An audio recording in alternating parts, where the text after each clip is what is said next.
A Nemzeti Agrárgazdasági Kamara TechLab programja egy olyan elképzelésen alapszik, hogy segítsük azokat a fiatalokat, akik egyfajta más megközelítést, új gondolatokat, innovációt, új technológiai megoldásokat hoznak a mezőgazdaságba, és ezeket igyekszünk úgy alakítani, hogy képesek legyenek beépülni a mezőgazdaság, az élelmiszeripar mindennapjaiba.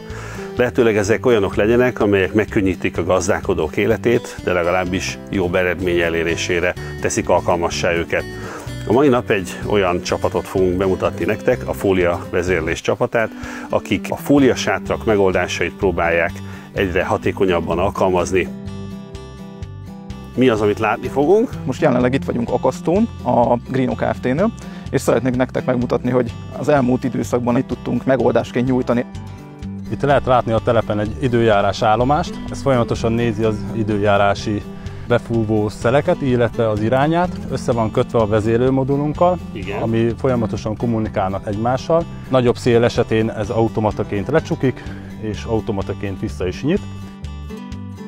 Amit ti, mint megoldást kínáltok, az mit vált ki, vagy miben újdonság az képest, amit korábban alkalmaztak a gazdálkodók? Nagyon sok helyen még mindig kézzel nyitnak. Azért fejlesztettük ki ezt az eszközt, hogy megkönnyítsék a gazdáknak az életét.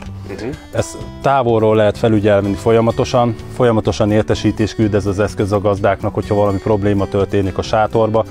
Nincs vele kontrollálatlan felület, rengeteg időt tudnak ezzel spórolni maguknak, mert nem kell folyamatosan kint lenni, és legfőképp, hogyha viharok vannak, egyből közbe tudnak avatkozni, és bármikor tudnak távolról, otthonról reagálni a körülményekre. Itt lehet kontrollálni, illetve vezérelni a szellőztető modulunkat, egy SMS értesítéssel rendelkezik minden eszközünk. Be lehet állítani neki azt, hogyha tegyen föl alacsony a talajnedvesség, vagy magas a talajnedvesség, akkor küld a gazdának az SMS-t. Kéne öntözni. Így van, és akkor lehet tudni azt, hogy esetleg nem öntözött az öntözőgép. Aha. Mi az a volumen, ami mellett megéri ezt csinálni, és mi az, amit tudtok kínálni a gazdálkodóknak? Értelek, Balázs. Én úgy gondolom, hogy akár egy kis összegből is már rövid idő alatt, tehát egy 3 hónap alatt, már mondjuk egy szezon alatt tudunk egy olyan beszámítható növekedést, kimutatható növekedést mutatni a gazdaság életében, ami meg fog térülni. A mezőgazdaságot érintő kihívásokra sokféleképpen lehet válaszolni. Úgy gondoljuk, hogy a 21. században a kor szellemiségének megfelelő válaszokat kell adnunk. Ahogy a Fólia vezérlés csapata is mutatta, nem csak pénzt, időt is nagyon sokat meg tudunk takarítani ezen megoldások alkalmazásával.